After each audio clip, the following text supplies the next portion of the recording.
Facebook খুললেই শুধু সবার ভিডিওতে এই ভাইরাল ডিমের রেসিপিটা, যদিও এটা গত বছরে খুব জনপ্রিয় ছিল এবং ট্রেন্ডিংয়ে ছিল, এখন দেখছি সবাই আবারও করছে, যা দেখে আমারও খুব খেতে ইচ্ছে করতেছে। বিকেলবেলা এরকম একটা ডিম চাটনির রেসিপি সাথে 1 কাপ চা হলে আর কি লাগে। তো চলুন আমি কিভাবে করলাম এবং ফার্স্ট টাইম আপনাদের সাথে শেয়ার করি। আসসালামু আলাইকুম।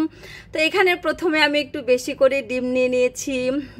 চিন্তা করলাম যদি না আবার শর্ট পড়ে যায়, খুব বেশি মজা হয়। আর অন্য চুলায় চাও দিয়ে দিলাম। আর খুবই সহজ, এখানে আমার শসা, তারপরে হচ্ছে টমেটো, কাঁচামরিচ, পেঁয়াজ এগুলাই লাগবে, বেশি কিছু লাগবে না, মানে মুড়ি মাখানোর জন্য যেগুলো সেগুলাই। আর এত কুচু কুচু করে কেটে নেবেন। আমি যেহেতু মানে দিয়ে কাটছি, আপনারা বটি দিয়ে আরও সুন্দর মতো কাটতে পারবেন। তো এইদিকে শসাটা দিয়ে কাটা শেষ। এবার টমেটোটা আপনারা স্কিপ করতে পারেন। আর আমি একটু পরিমাণে কম দিয়েছি, যেহেতু আমার বড় ছেলে এবং আমার ভাই দুজনের একজনও টমেটো খায় না। আর একটু বোম্বাই মরিচ দিয়েছি। আর লেবুর খোসাটা অবশ্যই দিবেন, যদিও এটা আমি কাউকে দেখি নাই দিতে। এটা বলতে পারেন আমার নিজস্ব রেসিপি, কারণ লেবুর খোসাটা কুসুমের সাথে খুব ভালো যায়। আর এই তো আমার সরিষার তেল লাগবে, তারপরে কাসুন্দি লাগবে, তারপরে হচ্ছে টমেটো সস লাগবে। এইদিকে আমার ডিমের অবস্থা দেখেন, আশা ভরসা করে ডিমগুলা সিদ্ধ দিলাম আর ডিমগুলা সব ফেটে ফেটে এর অবস্থা হয়েছে। মানে ডিমটা আনার সাথে সাথে বাইরে থেকে তারপরে হচ্ছে আমি সিদ্ধ দিয়ে দিয়েছিলাম। আর ডিম কি জানেন, যখন আমরা সিলতে যাই তখন যদি সুন্দর মতো না ওঠে এত বিরক্ত লাগে আমার। আর এই তো একদম ছোলা শেষ। আর এটা হাঁসের ডিম দিয়ে বেশি ভালো হয়। এখানে আমি একটু লবণ দিয়ে সবগুলোকে একটু মাখিয়ে নিচ্ছি। আর আপনারা যদি আপনাদের বাসায় যদি চাট থাকে, ওটাকে কি বলে যেন ভুলে গেছি, সেটা থাকলে আরও বেশি ভালো। তো এখানে হচ্ছে টমেটো সস, তারপর হচ্ছে কাসুন্দি, আর এই হচ্ছে সেই চাটনি, 5 টাকা দামের সে চাটনি।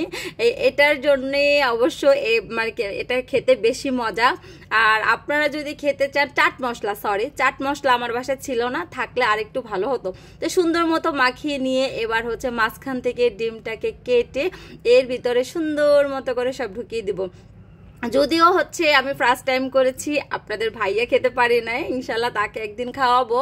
হাঁসের ডিম আর শীতের সময় বেশি খেতে মজা হয়। সন্ধ্যাবেলা যখন বাচ্চারা বিরক্ত করে, আমি কালকে এটা দিয়ে বাস একদম এক একজনে 2টা-3টা করে খেয়ে রাত 11টা-12টা পর্যন্ত বলে না আর কিছু দেন।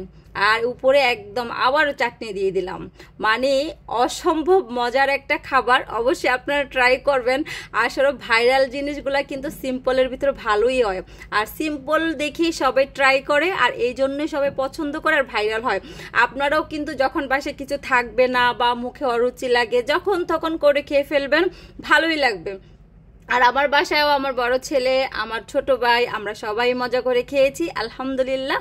আর এই তো সন্ধ্যাবেলা একটু চা না হলে তো হয়ই না, তো সাথে হচ্ছে চাও করে নিলাম। আসলে ওই যে বললাম সন্ধ্যার নাস্তাই আমি এটা করেছিলাম। আজকে কয়েকদিন পর্যন্ত করব বলে করাই হয় না।